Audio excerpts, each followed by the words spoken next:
All right, so welcome. Thank you all for joining me today. I have been looking forward to this. I'm glad you are here. Today, we're going to talk about the home stretch of retirement planning. So, if you've ever been in or watched a foot race, you know that, as you're coming around that last corner, you starting your final sprint, that intensity really, really ratchets up. And this part of the race, it's called the home stretch.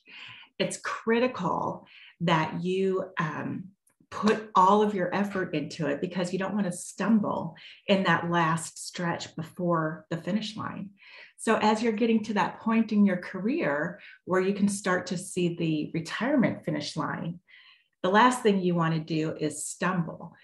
Today, we're going to look at 7 things that you need to do in the decade or so before your retirement. My hope is that by identifying the potential hurdles that you might face, you're going to be better prepared and more ready for your retirement. So a couple of housekeeping items before we go on. This is being recorded, and we will send you a recording in your email afterwards. We cannot hear you or see you. You're all muted. And unfortunately, your video is off, but I know you're out there. And if you have any questions or comments, you are able to put those in the chat box, and I'll reply to them as we go through the presentation today. So I am Michelle Morris with Consolidated Planning Group. I'm excited, like I said, to see you today, to talk to you today.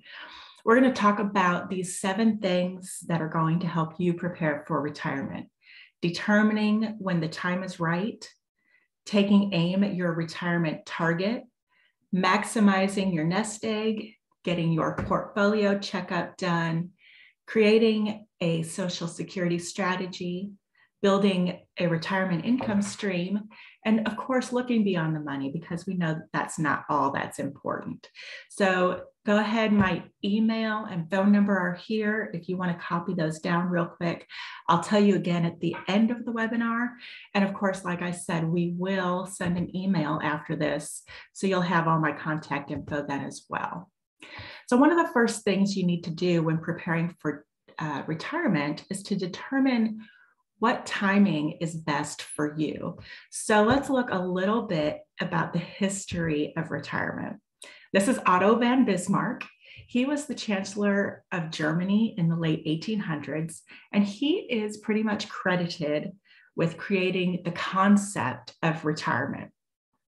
So to help combat pressure from his opponents during a period of high unemployment, Otto implemented what was called the Old Age and Disability Insurance Law.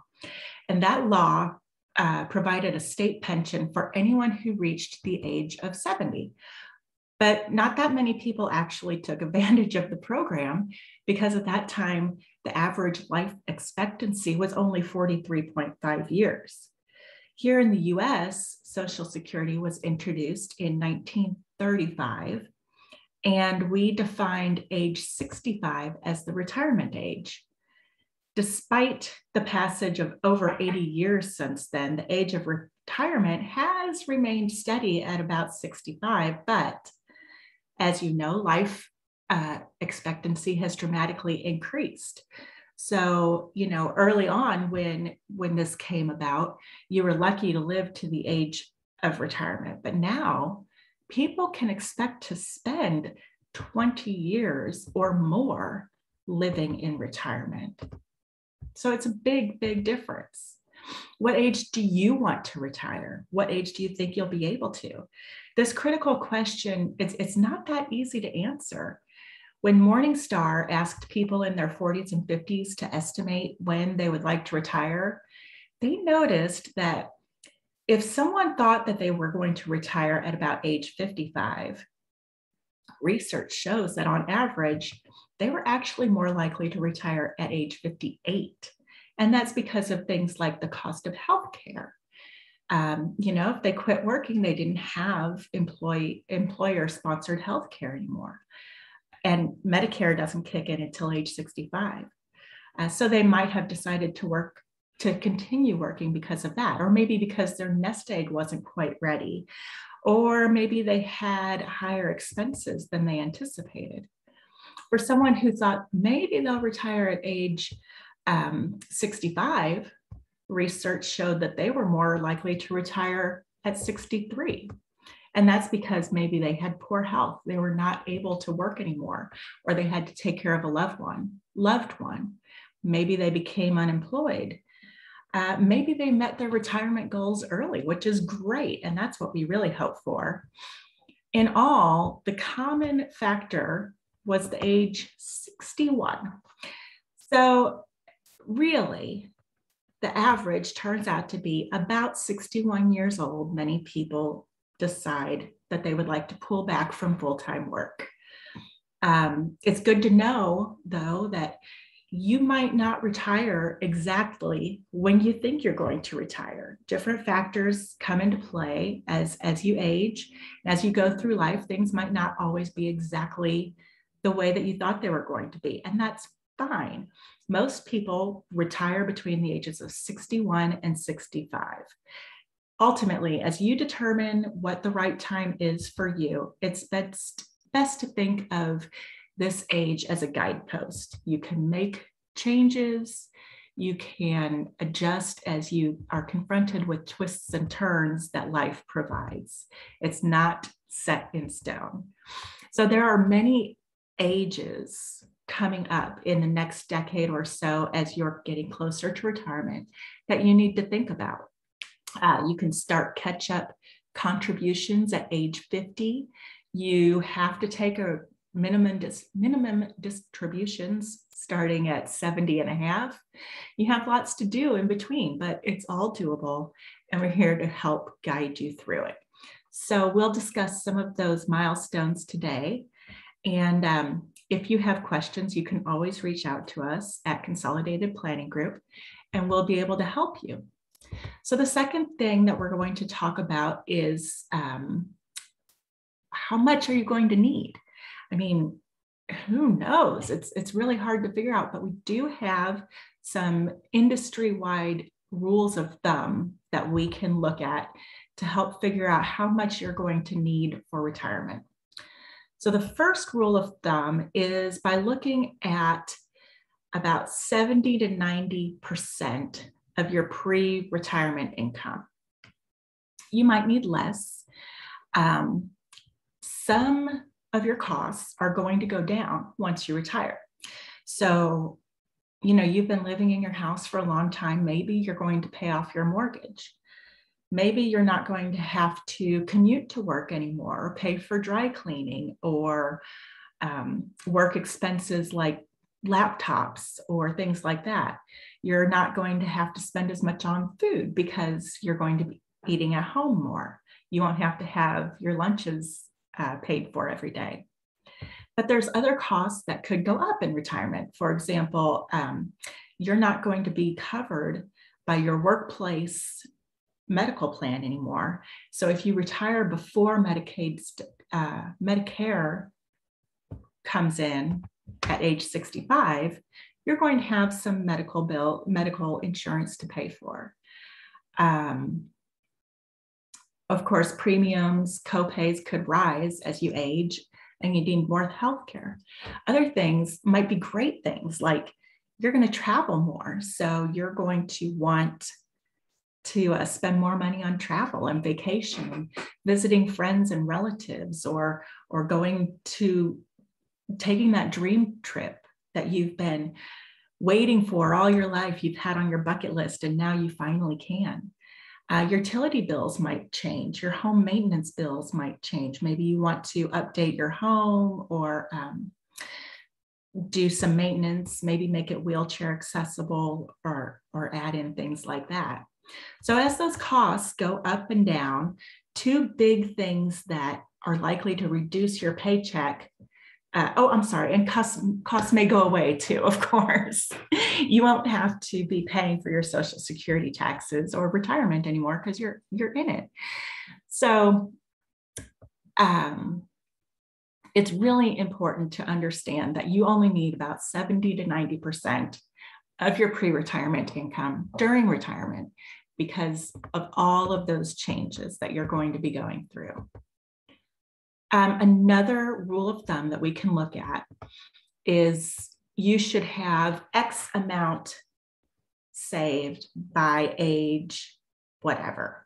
So what do we mean by that? What we mean is as you get older and closer to retirement, you should have more saved up towards retirement. For example, if you're making $100,000, which makes easy math, at age 55, you should have about 6 to 8 times that $100,000 salary saved up towards your retirement. You can look at this chart, you can see kind of where you fall on this chart and how much money you should have saved up for retirement. Are you on track? Do you need help? Do you need to catch up a little bit? Maybe you're doing great. Many people don't think about it, but this will help you think about how much you need. The last rule of thumb guideline that we can look at is you should save enough to generate a 4% withdrawal rate. What does that mean?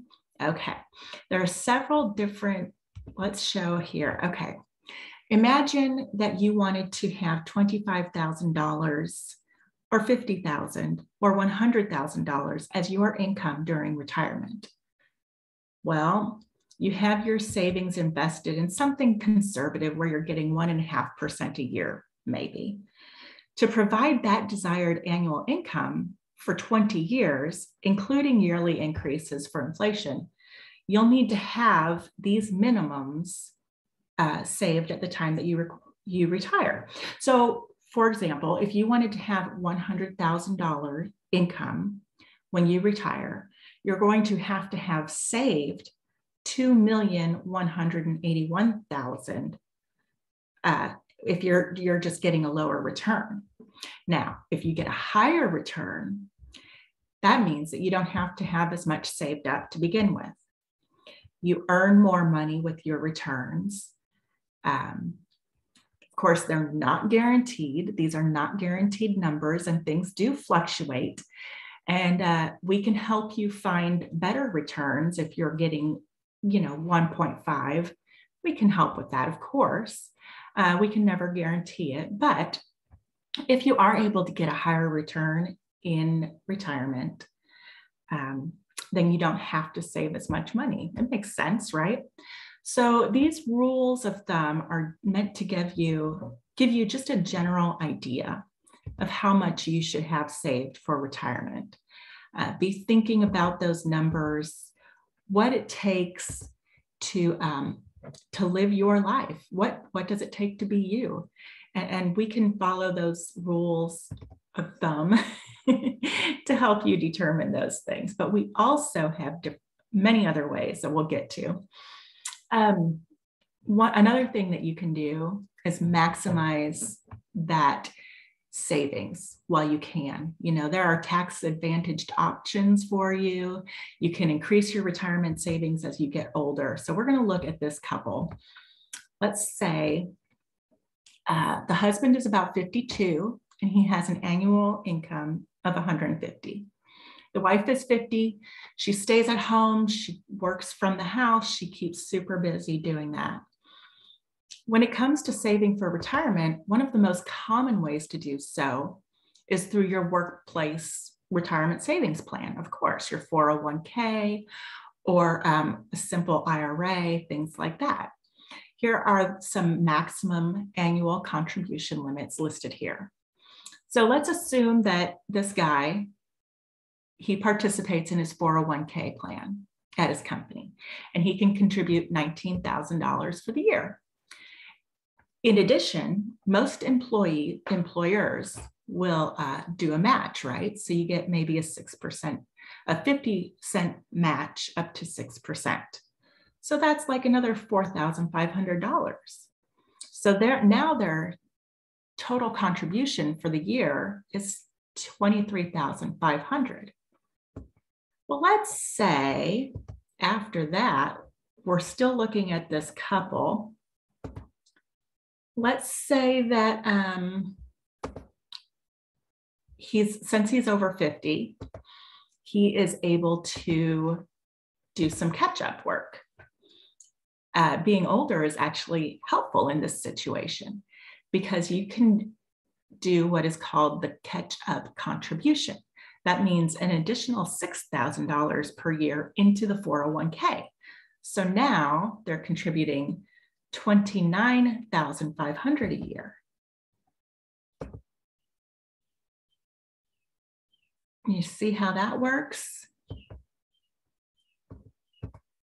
So now, if you participate in that retirement savings plan, many people think that, oh, they can't participate in the IRA, but you can. If your income falls within the ranges that are listed here, you can participate in a traditional or a Roth IRA.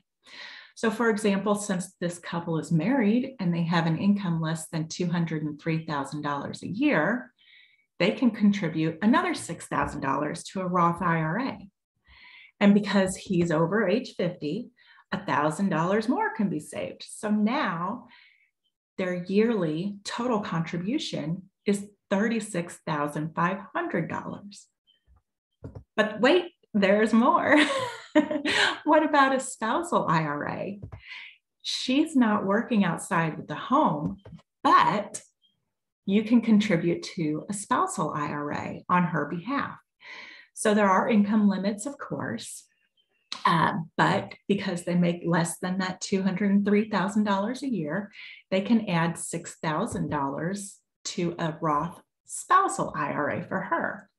And again, she's 50, so she gets a catch-up amount, another $1,000.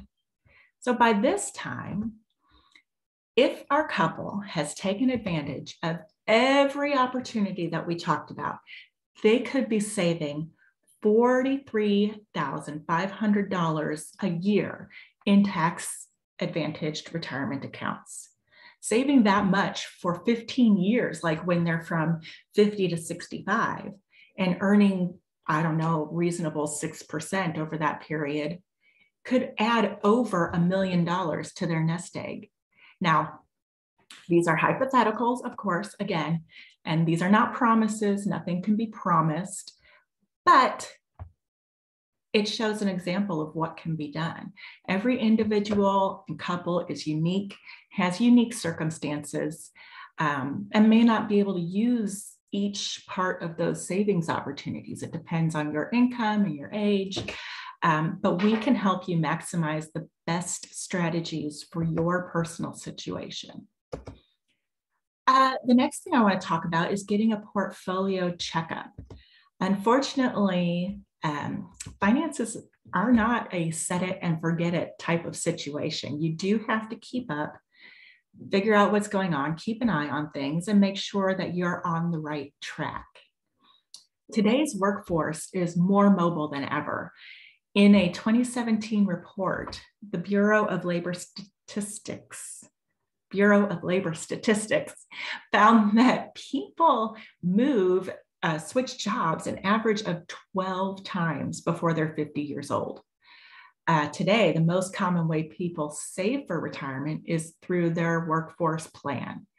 So if you're saving through your 401k at work, which is fantastic, everybody should be doing it, but you move around 12 different jobs before you're 50 years old, things can get lost in the shuffle or confused in the shuffle. Many of these retirement plans are structured with automatic enrollment as a way to increase retirement savings. And the convergence of these three factors means there are a lot of retirement accounts that get created and then forgotten or abandoned or just left behind with a previous employer. It might be a good idea to consolidate your old retirement accounts, because the challenge with having multiple retirement accounts is that it's difficult to get a clear picture of your overall asset allocation. So think about it. If you're young and you're starting off, your retirement account might have looked like this. You might have heavily weighted accounts towards stocks. You know, when you're younger, stocks stocks might have been the way to go for you at that point. But now, as you're getting older, it might not be the most appropriate investment strategy for you. If you were to combine all of your accounts, maybe you think it should, it should have more stocks, more bonds, more diversification, but we can look at that for you. One last tip, when we're looking at your portfolio and making sure that your buckets of money are, in the right, your money is in the right buckets. I mean, we can look at your beneficiaries, which is really important because maybe your children have grown, maybe there's a new spouse that you need to update. Maybe you need to take off a spouse who is no longer a spouse. Maybe you need to add children who have been born since the last time you put beneficiaries into place. Maybe you need to add stepchildren. If you've set up a living trust, you might want to make sure that that is named as the beneficiary. But something that you might not be aware of is that in most cases, the beneficiaries that are listed on your retirement accounts override the beneficiaries that you have in your will or your trust. Even if the will or trust is newer, what is written on your retirement accounts is who your beneficiaries will be. So you need to update those and make sure that they are what you really want. Social Security, let's talk about Social Security. When you retire, you're going to rely a lot on Social Security. So it's really important to have a strategy for dealing with this retirement program. So some of the basics of Social Security we can go over as we look at this screen.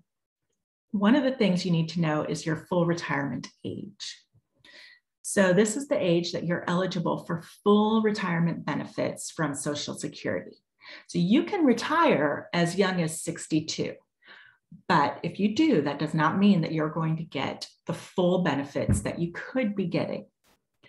When you reach, for most of us, it's going to be age 67, right? If we're born after 1960, around age 67 is your full retirement age. You will get your full benefits. However, if you wait until after your full retirement age, you can earn even more. And what I mean by that is each year that you delay turning on your Social Security, you receive an additional 8% in benefits. So between the age of 67 and 70, you get 8% a year if you wait.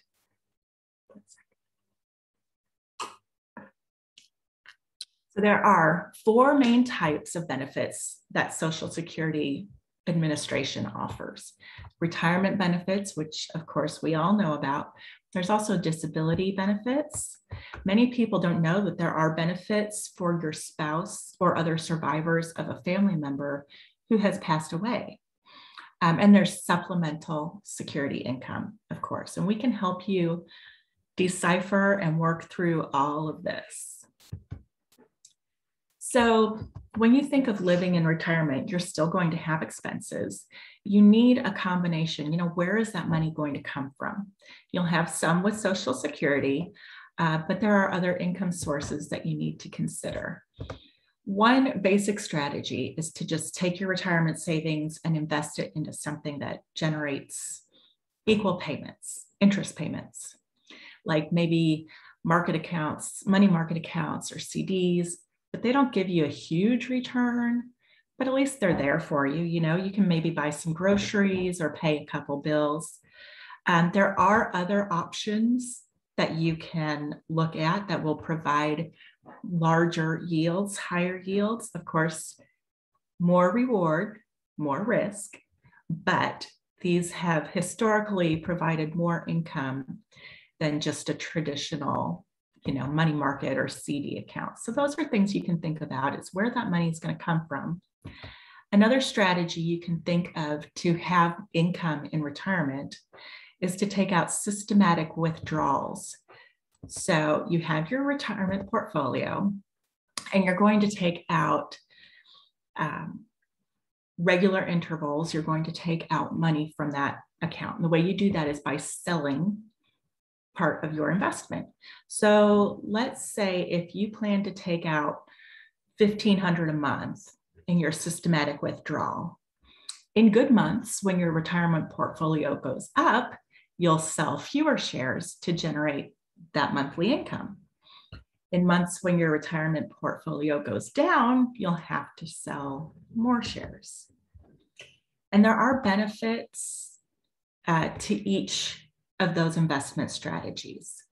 Using a portfolio of income-producing investments might help keep your nest egg intact by only distributing income rather than your original retirement savings. So maybe you have income-producing products, investments, and they vary what they produce on a monthly basis. If you use the systematic withdrawal plan, that can help ensure that you'll get consistent income each month. But it also runs the risk of eating into your original investment. Of course, all investments have risks, and you need to know what you're going to need from your retirement portfolio in order to take advantage of it. So we can weigh these risks for you. The last thing you need to do before you're in retirement, as you're heading there, is you need to think about beyond the money. When it comes to retirement, of course, money is important, but we know that it is not everything. It provides opportunity, but money cannot buy happiness.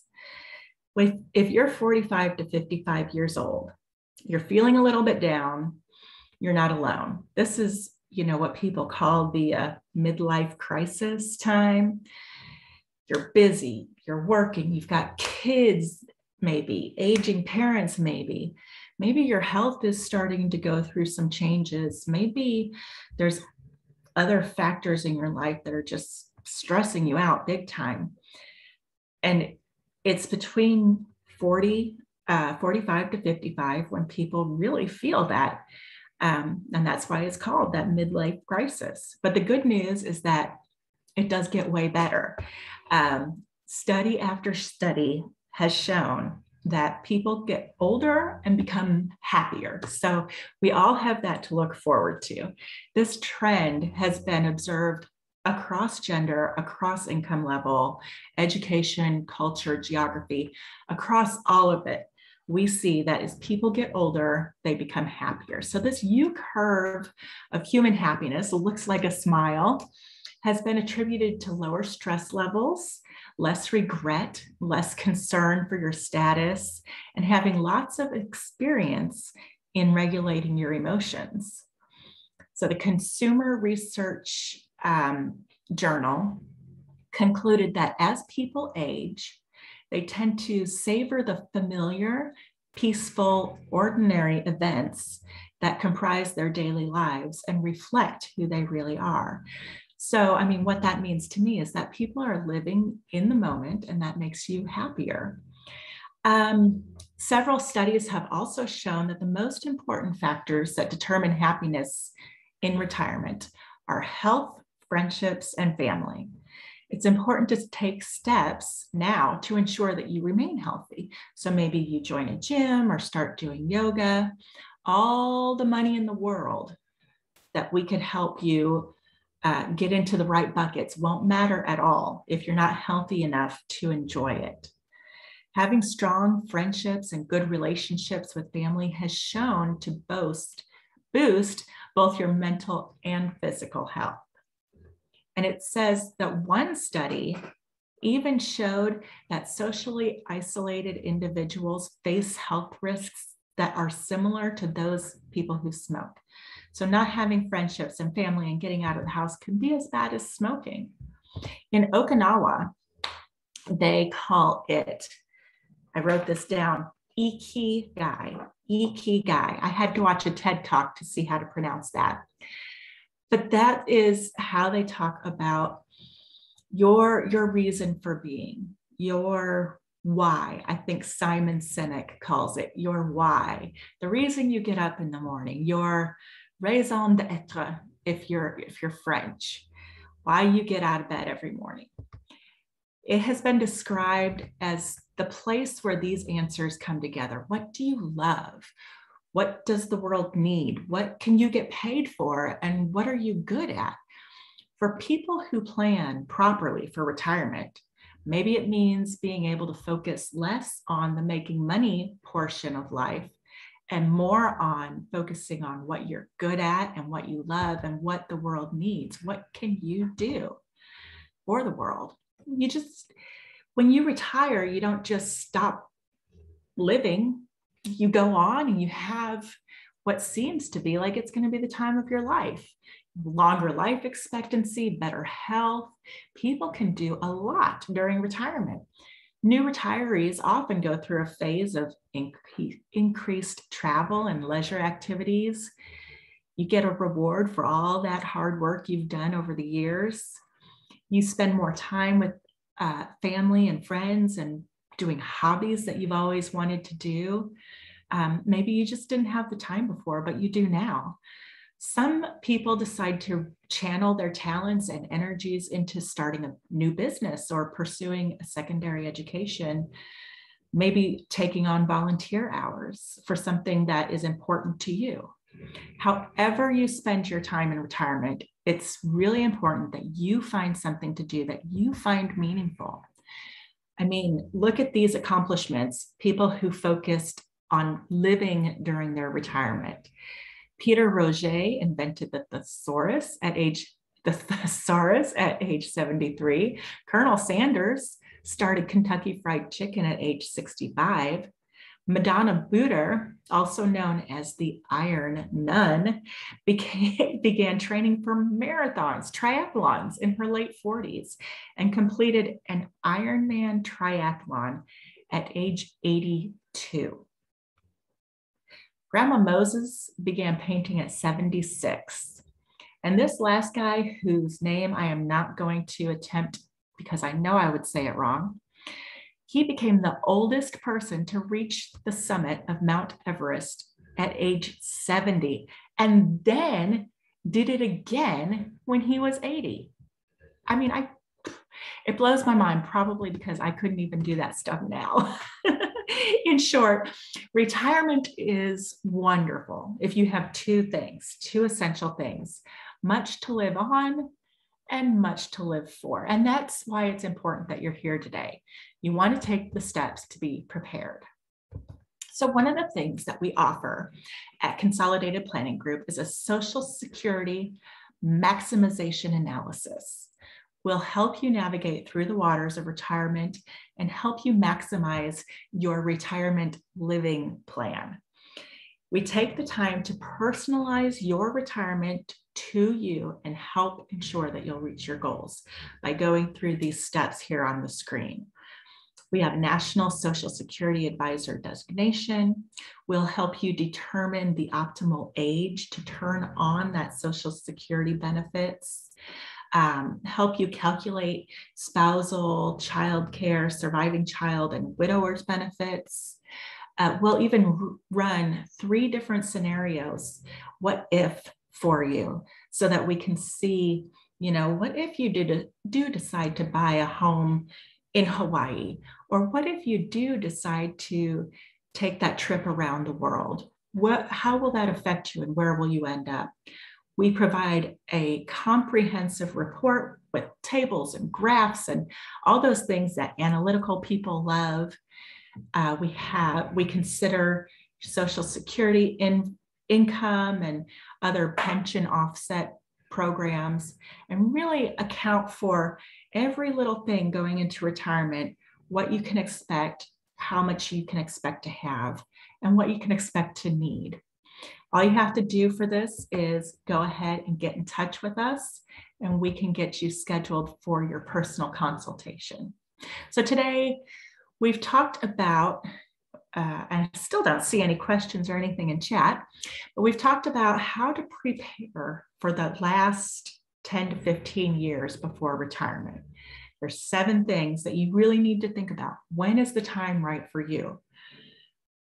You don't have to set it in stone. It's okay. Things change, things fluctuate, and we will help you plan for whatever age you want to retire. You want to take aim at that retirement target, focus in, know that it's coming, know that you need to maximize your benefits, put as much away into your nest egg as possible.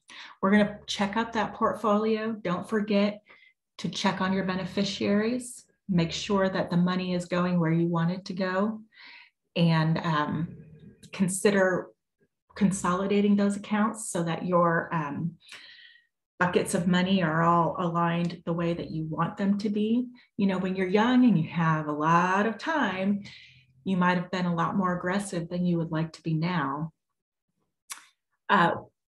Create your Social Security strategy, which we will help you with. That's our analysis, our Social Security maximization analysis, how we could check everything out for you and make sure you're on the right track. You want to think about where your income is going to come from when you're in retirement, and think about what you really, this is the most important part for me, what you really want to do. What's your why? What's your ikigai? What is your reason for getting out of bed in the morning and doing what you want to do? Because this is your chance. This is your time to do it. You have more time now, so you can spend it how you want. As you're in this home stretch period, you're moving closer to retirement. You can't just forget about your finances and let them do their own thing. You have to take control, make sure everything is on the right track. Do not set it and forget it like a crock pot, but let us help you. You can consult with us at Consolidated Planning Group. Again, my name is Michelle Morris. My email is there, mmorris@cpgcares.net. My phone number is 281-407-4087. We do offer a free personal financial planning consultation to everybody. It's about 30-45 minutes to sit and chat about what you need, what your questions are, and how we can help you. And that's, like I said, completely free for everybody. You're going to get an email once today's webinar is finished that will have a link to our calendar system where you can schedule your consultation. It will have, of course, my contact information and a link to the video recording of this webinar. We do have a lot on our YouTube channel as well, Consolidated Planning Group YouTube channel, where we put many of the webinars that we do. But we're always here for your questions and concerns. Our webinars are always free, and you are always welcome to join them. So if you have any questions or comments, it's your last chance to get those in the chat before we sign off for the day. I thank you all for coming today. Please also be sure to let your friends and family know about us. If they have questions, if they're looking for help, we can certainly help them as well. All right, I don't see any questions popping up. Again, I appreciate you being here. Thank you so much, and I'll go ahead and end the webinar then. Thank you. Oh, just a thank you in chat. I love it. Thank you so much, Rosa. I hope you have a great day. Bye-bye.